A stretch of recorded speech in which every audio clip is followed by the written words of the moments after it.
com todos vocês. Deus abençoe a tua casa. Deus abençoe a tua família. Deus abençoe todos os teus sonhos. Tome o seu assento glorificando a Deus.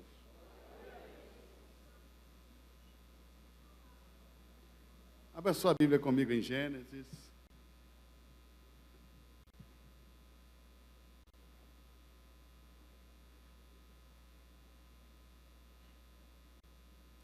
Capítulo de número 2.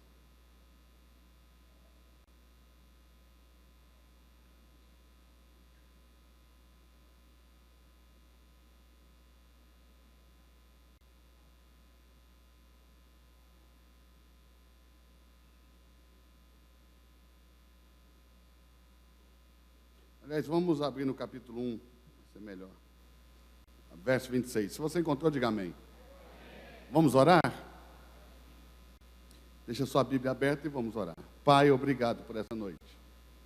Obrigado por essa rica oportunidade de estarmos na tua presença, de estarmos na casa do Senhor. Fala conosco, Espírito Santo. Ensina-nos a tua santa palavra. Desejamos aprender mais de ti. Mostra-nos o Espírito por detrás da letra. Em o nome de Jesus. Amém, amém e amém.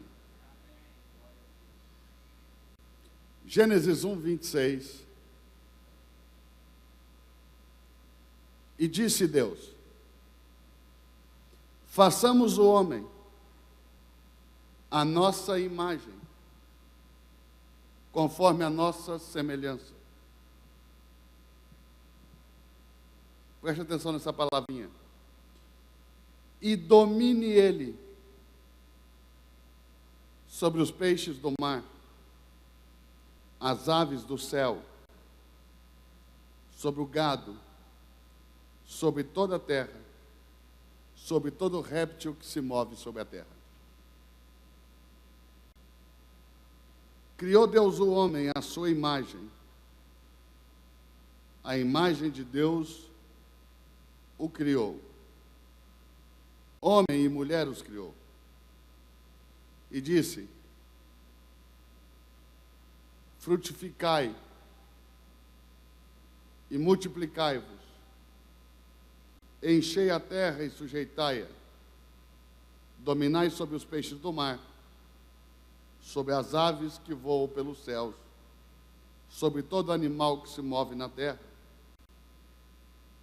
E disse: eis que vos tenho dado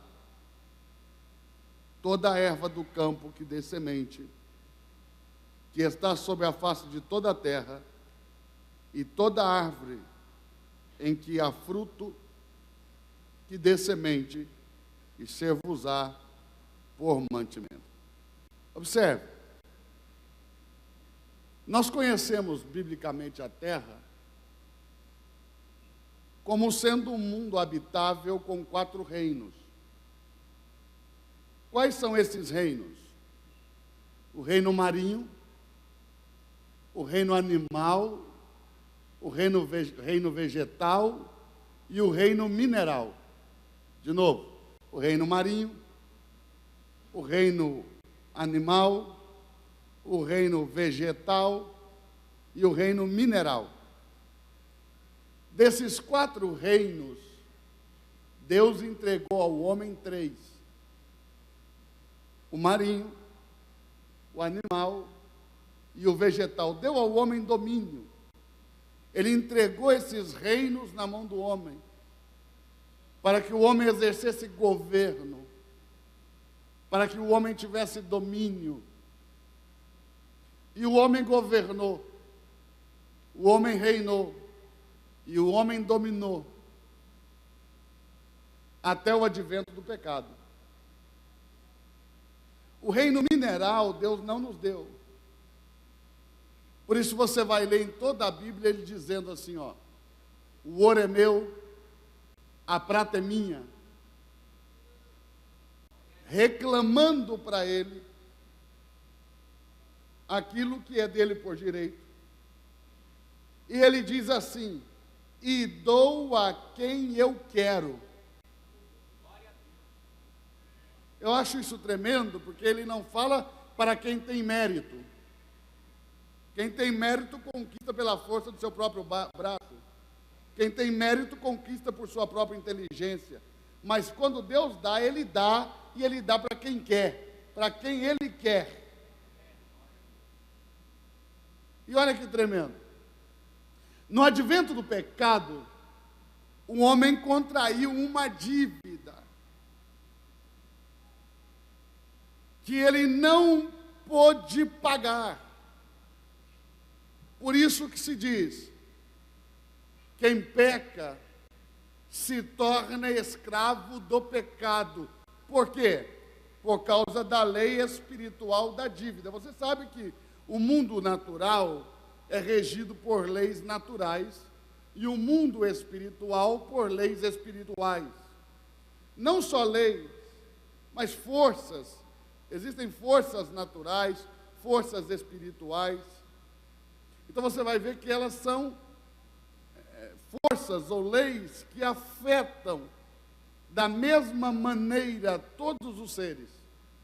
As naturais a todos os seres naturais, as espirituais a todos os seres espirituais. Ou seja, se você pular do 20º andar de um prédio, por mais crente que você seja, por mais temente a Deus que você seja, o provável é que você vai cair. E que vai se arrebentar por causa da força da gravidade, que vai atrair você a uma velocidade e você vai se espatifar pelo chão. Só se um milagre acontecer. E se acontecer, você, por favor, me procure que eu quero te conhecer depois. Agora, existem também forças espirituais e leis espirituais que regem o mundo espiritual, que todos os espíritos estão sujeitos a elas, inclusive o Espírito de Deus. A chamada lei da dívida é uma lei espiritual, ou seja, todo aquele que deve se torna escravo do credor.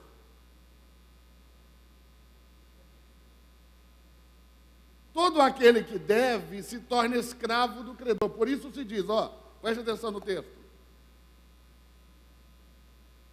O homem se tornou escravo do pecado, porque todo aquele que peca se torna escravo do pecado. E por que escravo? Porque contraiu uma dívida que não pode pagar. A única maneira de o homem pagar pelo erro é oferecendo a Deus sangue inocente. O problema é que quando o homem pecou, Deus disse: agora maldita é a terra por tua causa. Tudo que estava sobre a terra foi afetado pelo pecado do homem e já não poderia morrer pela transgressão do homem. Ou seja, todos os animais que eles mataram no Antigo Testamento, bodes, carneiros, cabritos, ovelhas, cabras, esses animais cujo sangue era derramado pelo pecado, o sangue desses animais apenas cobria o pecado, não tirava, não removia, não remia. Porque o sangue desses animais não servia, porquanto Deus disse: maldita é a terra por tua causa. Agora entenda, a única maneira de pagar pelo pecado é com sangue inocente. Mas o sangue de Adão já não servia, o sangue de Eva já não serviria, o sangue de Caim já não serviria, o sangue de Abel não serviria, porque a Bíblia diz que Adão foi feito à semelhança de Deus, mas teve filhos à sua semelhança, caídos como ele era caído.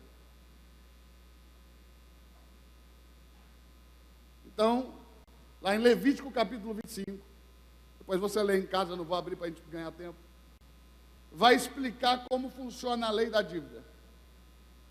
Se você contrair uma dívida e não conseguir pagar,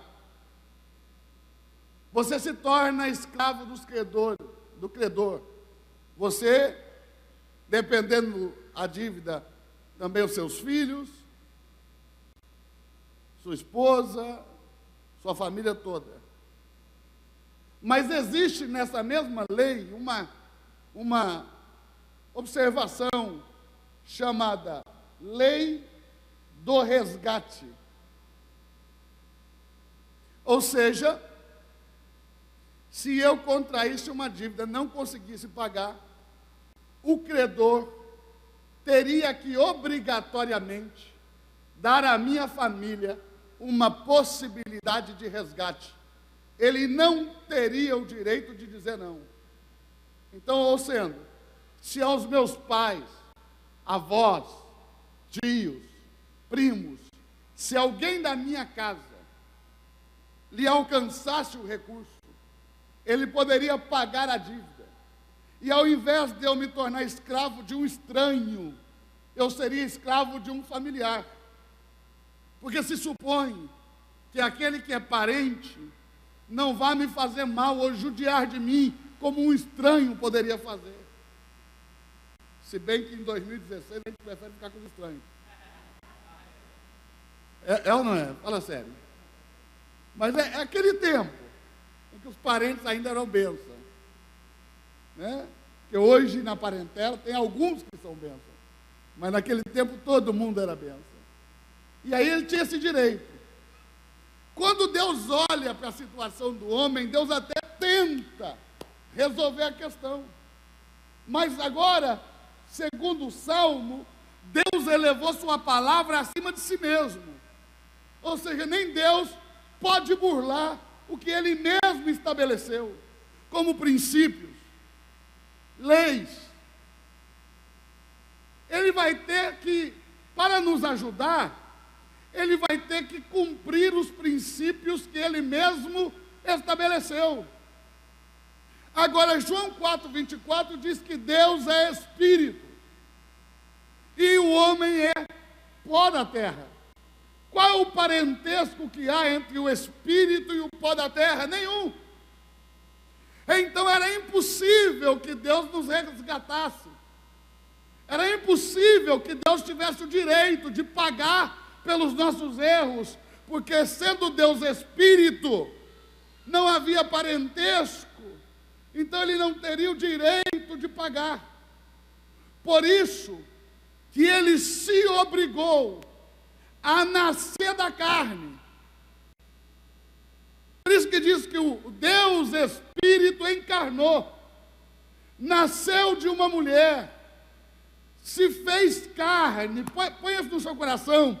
Ele não é carne, Ele é Espírito. Ele se fez carne para ser nosso irmão segundo a carne, para ter o direito de nos comprar de volta para Deus, pagando a dívida que era contra nós,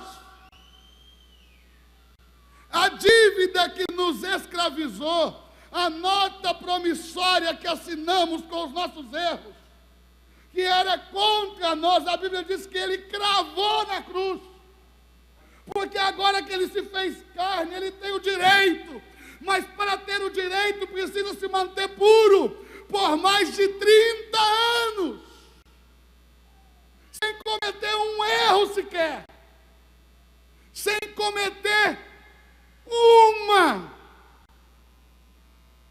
uma só quebra de aliança, ou sem quebrar uma sequer de todas as leis de Deus.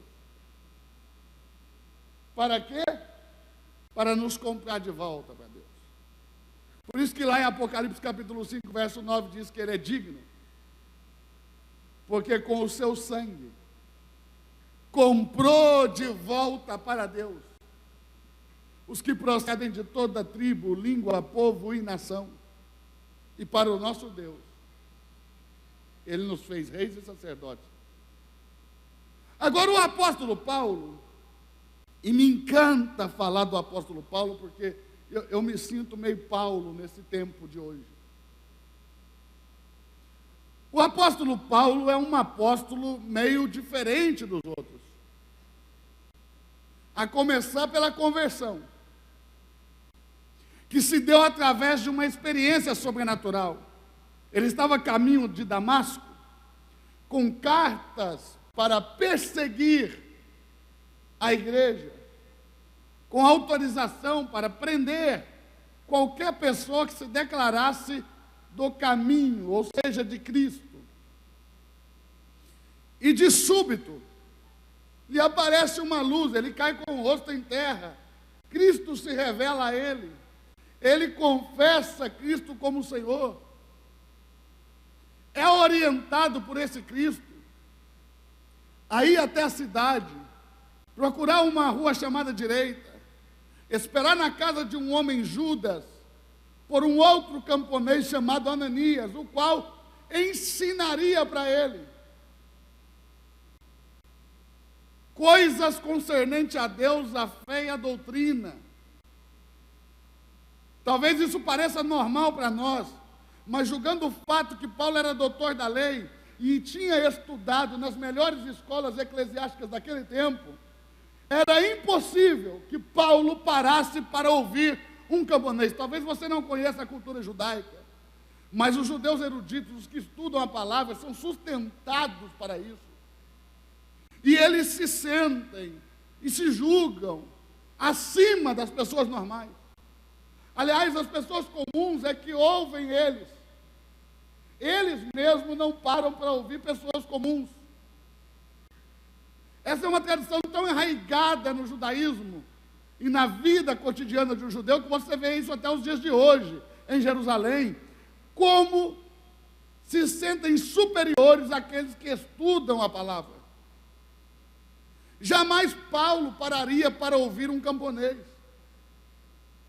O que teria um camponês para falar com Paulo a respeito de qualquer coisa da palavra que Paulo já não soubesse, sendo ele aluno da escola de Liel, estudando aos pés de um dos maiores professores de todos os tempos, chamado Gamaliel. Paulo vai até essa rua, já não podendo ver, foi guiado até ali, já não podia ver. Na verdade, eu quero fazer aqui uma interpretação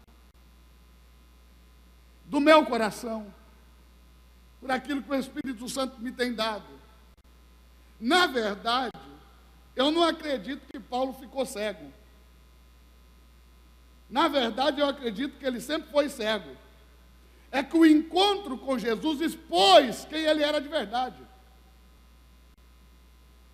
Porque é só quando a gente encontra com essa luz que nós conseguimos nos enxergar tal qual somos. Porque aparentemente Paulo não tinha nenhum problema na visão, mas era espiritualmente cego. E quando aquela luz brilhou, aquela luz mostrou a condição espiritual do coração daquele homem. E o camponês, então, tem 3 dias para falar. E o camponês fala. Porque você pode ser muito conhecedor da palavra. Você pode ser erudito na palavra, você pode ser um doutor na palavra. E pode não ter a simples revelação de quem é Jesus Cristo. Assim era Paulo. Sabia tudo, ao mesmo tempo não sabia nada. Assim somos nós. Sabemos de tudo um pouco e ao mesmo tempo não sabemos nada acerca de coisas simples que Deus precisa nos ensinar. E glória a Deus porque temos esse coração que aceita que precisamos aprender todos os dias. Agora, Paulo sai dali e vai para a Arábia. Ele sai dali e vai para a Arábia Saudita e fica lá 3 anos. Não teve contato com os outros apóstolos. Mas segundo Paulo, Jesus aparecia para ele. E ensinava a ele as coisas do Evangelho. E deu a ele, revelou a ele um evangelho diferente do que tinha revelado aos demais apóstolos que foram chamados exclusivamente para os judeus. Paulo foi chamado para os gentios. Paulo, depois de 3 anos, volta, vai até Jerusalém. E ele diz na sua carta aos Gálatas que foi a Jerusalém para encontrar os demais apóstolos, para saber se deles poderia aprender algo. Ele disse que ficou 15 dias lá, em Jerusalém, e não encontrou a nenhum dos apóstolos, a não ser a Pedro, chamado Cefas, e a Tiago, irmão do Senhor. E ele disse: se esses homens foram alguma coisa, eu não sei, mas hoje eles não têm nada para me ensinar que seja de proveito.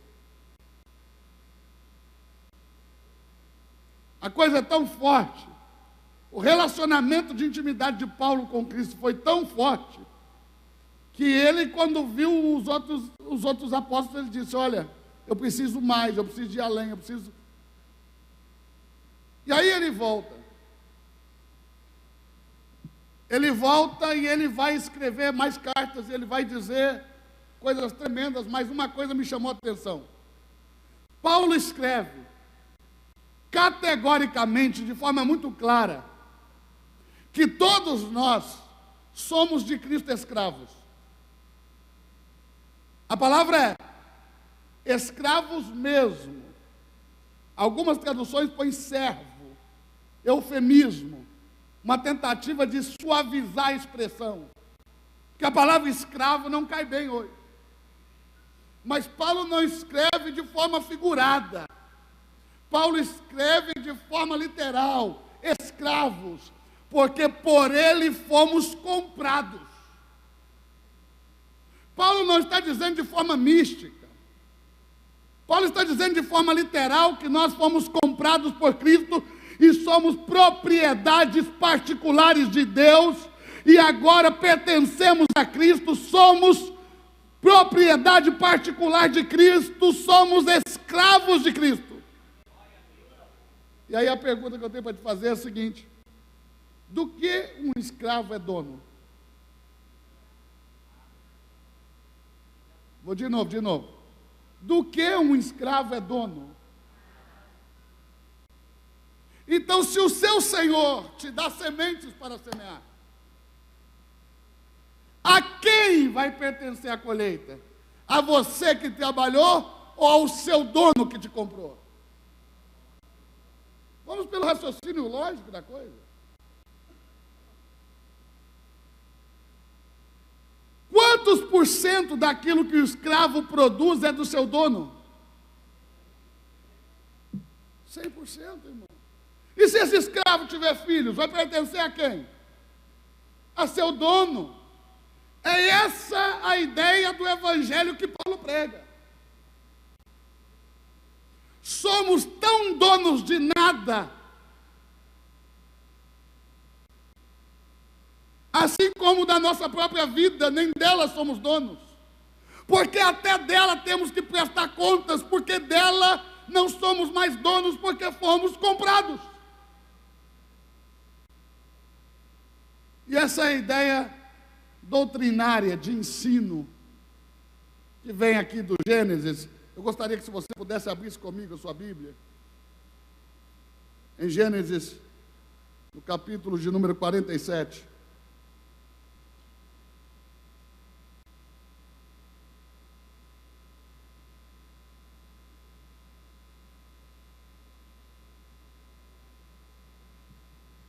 Porque aqui no Gênesis 47 nós temos toda uma história que é uma figura de linguagem que já profetizava acerca de Cristo e de como ia ser no tempo de Cristo. Observe isso. Verso 13. Gênesis 47, verso 13. Não havia pão em toda a terra do Egito, porque a fome era muito grave. Toda a terra do Egito e toda a terra de Canaã desfaleciam por causa da fome. Então José recolheu todo o dinheiro da terra do Egito e da terra de Canaã, pelo trigo que compravam. E José trouxe todo o dinheiro à casa de Faraó. Observe a figura de linguagem. Aqui Faraó é uma figura de Deus, é uma figura do divino. José é uma figura do próprio Cristo. Então José diz: eu fui enviado para que Israel fosse salvo. Aqui ele é uma figura de Cristo, ele está apontando para Cristo, para como será quando vier o Cristo. Observe isso. José comprou e levou à casa de Faraó, não comprou para si mesmo, assim como Cristo não comprou para ele, comprou de volta para Deus, não foi para si, comprou para o Pai. Com o seu sangue, comprou para o seu Pai. os que procedem de toda tribo, língua, povo e nação. Verso 15. Acabando-se, pois, todo o dinheiro da terra do Egito e da terra de Canaã, todos os egípcios vieram a José dizendo: dai-nos pão, porque morreremos se nos falta o dinheiro, porque morreremos na tua presença. E José disse: dai o vosso gado e eu vos darei o pão. E trouxeram o seu gado a José, e José lhes deu o pão em troca de cavalos e de rebanhos de ovelhas, e de rebanhos de vacas e de jumentos, e o sustentou de pão todo aquele ano.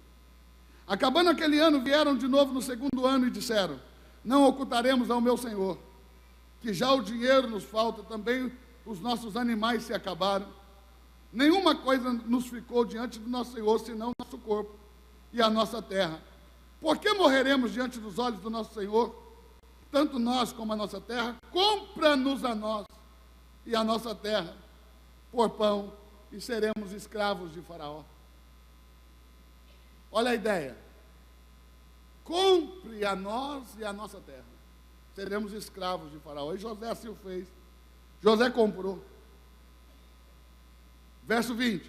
Assim José comprou toda a terra do Egito para Faraó, porque os egípcios venderam cada um seu campo, porquanto a fome prevaleceu entre eles.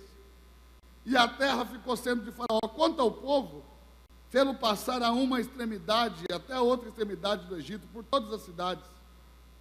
Somente a terra dos sacerdotes ele não comprou, porque os sacerdotes tinham uma porção que era dada por Faraó, chamada primícias. E por isso os sacerdotes não venderam as suas terras. Verso 23. Então José disse a todo o povo: eis que hoje vos tenho comprado para Faraó, tanto a vós como a vossa terra. Eis aí, tendes sementes para vós, para que semeeis a terra. Guarde isso. José está dando semente para os escravos. Mas olha o texto bíblico. Cristo é quem dá sementes ao que semeia. José é um Cristo aqui para esse pessoal. E agora ele está dando a semente. Ele vai dizer: vocês vão plantar, e da colheita, 100% vocês vão trazer a Faraó. Porém, Faraó, em uma atitude de bondade para convosco, vos dará 4 partes. 2 partes vocês vão trazer para Faraó 1/5. E as outras 4 partes serão vossas. Vocês vão trazer 1/5 de tudo que vocês escolherem. 20% de tudo que vocês escolherem, vocês vão trazer para Faraó. 80% Faraó vai dar para você de presente. Tente imaginar a alegria do povo. Eles responderam o seguinte: se Faraó quiser que a gente viva, a gente vive. Se Faraó quiser que a gente morra, vamos ter que morrer. Então, achamos graça. E com alegria receberam 80% de tudo que produziam, que pertencia a Faraó, Faraó deu para eles.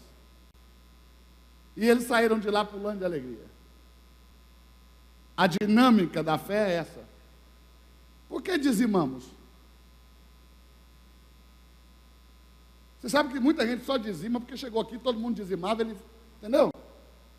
Ele foi no mesmo barco, quer dizer, está todo mundo fazendo, vou fazer também. Tem gente que é pior, que não é só uma Maria vai com as outras. Tem gente que só dizima porque ele acredita que a obra de Deus precisa de ajuda.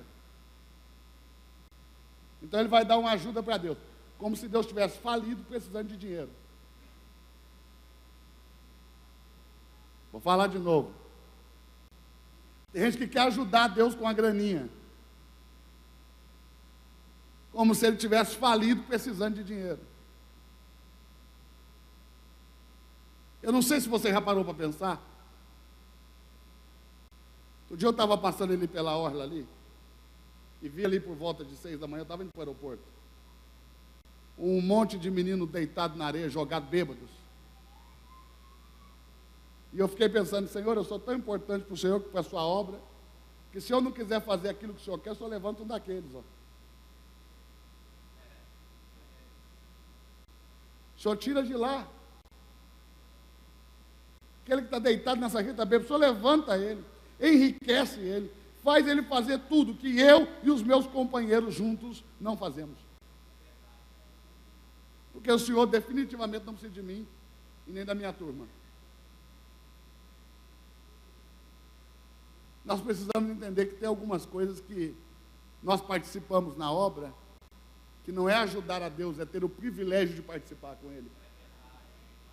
Vou falar, é ter o privilégio de participar com Ele, porque na verdade Deus não está precisando de dinheiro. Aliás, se Ele estivesse precisando de dinheiro, não ia ser dízimo, Ele ia rachar no meio com você.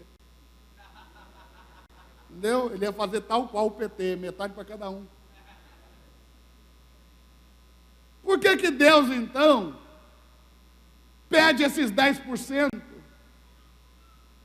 Se, na verdade, Ele não precisa de dinheiro.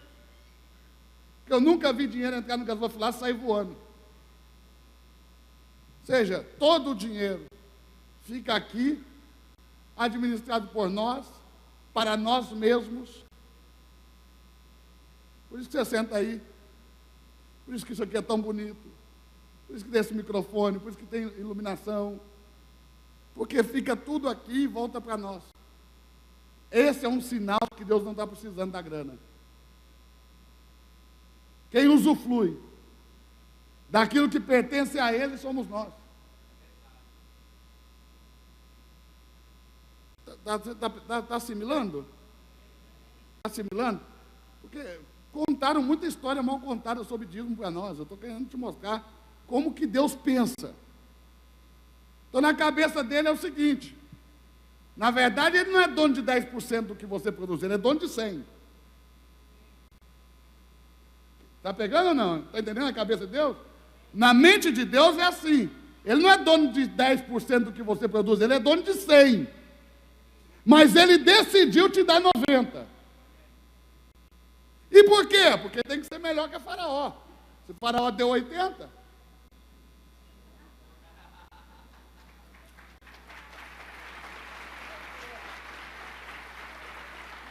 Faraó deu 80%, ele dá 90%. Você ia sair daqui todos os meses feliz, se você trouxesse 100% de tudo que você ganha no altar, e quando você tivesse ido embora triste, cabisbaixo, já quase chorando, o pastor te gritasse: ei, volte aqui, Deus mandou te dar 90%. Você ia pegar os 90% e sair pulando de alegria. Agora, Deus confia tanto em você que Ele te deixa fazer a separação. E aí você começa a pensar com o tempo, é porque passaram-se muitos anos, você começa a pensar que é você que está dando. E esquece que, na verdade, você está recebendo. Porque quando você dizima, não é você que dá a Deus, é Deus que dá a você 90% do que pertence a Ele. Quem está pegando? Então, dízimo não faz o papel da oferta. Porque dízimo é Deus me dando, não é eu dando a Deus. Por isso que a Bíblia não diz que é para você dar dízimo, diz para você devolver. Não é seu. Devolver. Devolva a parte que Ele não te deu. Confiou na tua mão, mas não te deu. Agora, olha que coisa interessante. Por que Ele já não deu 100% se Ele não precisa de dinheiro? Não é uma pergunta racionável? Sim ou não? Se Ele não está precisando de dinheiro, por que Ele não deu tudo? E eu vou te falar, você precisa de uma resposta, eu vou te dar.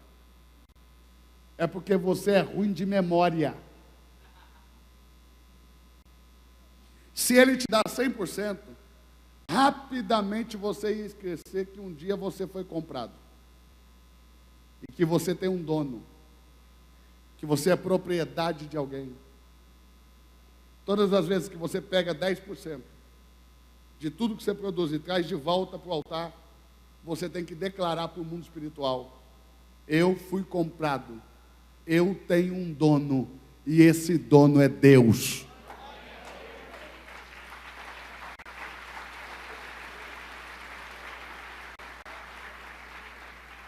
vai muito além de dinheiro. É a maior declaração espiritual que você pode fazer. Você não é uma terra abandonada, você tem dono. E todos os meses você declara isso, para que todo o mundo espiritual saiba que você tem um dono. Todos os demônios têm que olhar para você e dizer: ele tem dono, ela tem dono. Isso não é terra abandonada, isso não é terra de ninguém. Eu não posso entrar, eu não posso invadir, porque tem dono. Tem dono. Isso é tremendo. Quando Jesus morreu por nós, pagou a nossa dívida, ele adquiriu o direito de ser dono seu, sua família e de tudo que vocês têm. Ele é dono. Dízimo é um direito adquirido por Deus. Ele resolveu compartilhar com você 90% do que é dele. Então, quando nós dizimamos, não estamos dando, estamos recebendo. Agora, existe uma palavra na Bíblia que só aparece uma vez. Quando Moisés chama o povo para edificarem o tabernáculo, a casa de Deus, a primeira casa de Deus completamente montada, com tudo aquilo que Deus havia predeterminado, mostrado em visão a Moisés. Como nós vamos construir? O povo já dizimava, mas não construíram com os dízimos. Moisés diz: Deus me ordenou dizendo: de todo homem cujo coração se mover voluntariamente, você tomará uma oferta. Porque edificar casa para Deus não se edifica com dízimo. Nós edificamos com as nossas ofertas. O dízimo tem uma outra função, um outro papel na nossa vida de fé, no nosso relacionamento com Deus. Moisés diz: de todo homem cujo coração se mover voluntariamente. A palavra usada tem a mesma conotação de altos louvores e de sublime adoração. Ou seja, quando você voluntariamente, dos 90% que ele te deu, tira qualquer coisa para oferecer a ele de forma voluntária, ele diz que isso é uma forma sublime de adorá-lo. É uma forma mais alta, um nível mais alto, um nível superior de oferecer louvores a Ele. Então ele diz: Moisés, de todo homem cujo coração se mover voluntariamente, tomareis uma oferta alçada para a edificação do meu santuário, para que eu habite no meio do povo. Ouro, prata, bronze, tecidos caros, peles de animais, peles de cabra, de carneiro, de texugos, tinta, especiarias aromáticas. E aí eu fiquei pensando, por que ele deu tanta opção? Para ninguém ficar de fora. Eu não tenho ouro, dê prata. Não tenho prata, dê o bronze. Não me alcançam para o bronze, dê peles de animais, dê tecido, dê tinta, dê o que você tiver, mas não fique de fora. Se Deus determina dar só ouro, talvez ele me tirasse fora. Vai que eu não tenho condição para dar o ouro. Mas ele vai dar uma lista. Desde o mais caro até aquilo que é simples, que todo mundo tem em casa. Mas todo mundo deve participar. E aí a coisa mais impressionante que eu já li na minha vida foi que Moisés teve que pedir o povo para parar de trazer ofertas, porque eles deram muito além do necessário e suficiente para edificar a casa de Deus. Moisés disse: pare! Não traga mais, porque já é suficiente e tem mais. Não temos lugar para guardar. Chega. Ele não teve que ficar fazendo apelo para o povo vir. Ele teve que apelar para que o povo parasse. Aí eu fiquei pensando: Senhor, será que é só quando a gente está no deserto que a gente faz essas coisas? Quer dizer, quando a gente está folgado, a gente não faz. Quando a gente está tranquilo, a gente não faz. Será que é por isso que o Senhor não pode deixar a gente tranquilo? Porque no pior deserto foi quando eles conseguiram oferecer da melhor forma. Agora, o que eu quero entender, o que eu tenho entendido é: não precisamos ir para desertos para oferecer a Deus sublime louvor, uma sublime adoração, um alto nível de louvor. Podemos viver bem e oferecer a Deus da maneira correta. Só mais uma coisa para a gente terminar. Você sabe que existem duas relações de honra na Bíblia. Uma relação com o sacerdote que Deus levanta e uma relação com o ambiente que nós estamos. Você deve honra ao sacerdócio, você deve honra ao ambiente, à casa, ao prédio, ao lugar. Você tem uma responsabilidade para com o lugar de culto, e você tem uma responsabilidade para com aquele que ministra o culto. De honrar. Mas quando o pessoal foi liberto da Babilônia, Israel passou por 2 grandes cativeiros, amém? Um no Egito, outro na Babilônia. Quando eles saíram da Babilônia, saíram também com um propósito específico, assim como quando saíram do Egito. Olha o propósito quando saíram do Egito. Moisés disse: agora, deixa ir o povo caminho de 3 dias, para que me sacrifiquem. Eles estavam saindo para o sacrifício. Quando saíram da Babilônia foi diferente. Deixa ir ao povo para que me restaure a casa. O povo saiu. Neemias já tinha levantado os muros de Jerusalém. Você conhece a história, não preciso te contar. Em 52 dias, levantou os muros da cidade. O povo saiu da Babilônia, foi habitar em Israel, edificaram suas casas. Mas a casa de Deus, ninguém teve coragem de levantar. Sabe qual era o argumento, pastor Marcos? O argumento é o seguinte: nós não temos a riqueza que tinha Salomão. Não temos tanto ouro. Não temos tanta prata. Não temos madeira nobre. Não temos pedras preciosas. Acabamos de sair de um cativeiro. Só carregamos sementes. Saíram da Babilônia só com sementes. Como levantar uma casa para Deus? Ninguém sabia como. Mas todo mundo conseguiu levantar a sua própria casa. Você está aí, irmão?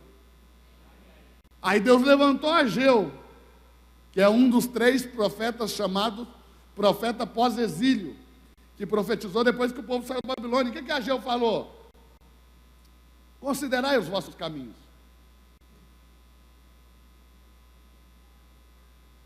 Vocês plantam muito e colhem pouco. Vocês têm roupa, mas sentem frio. Vocês têm comida, mas têm fome. Vocês têm água, mas sentem sede. E quem no vosso meio recebe salário, parece que o recebe em um saquetel furado.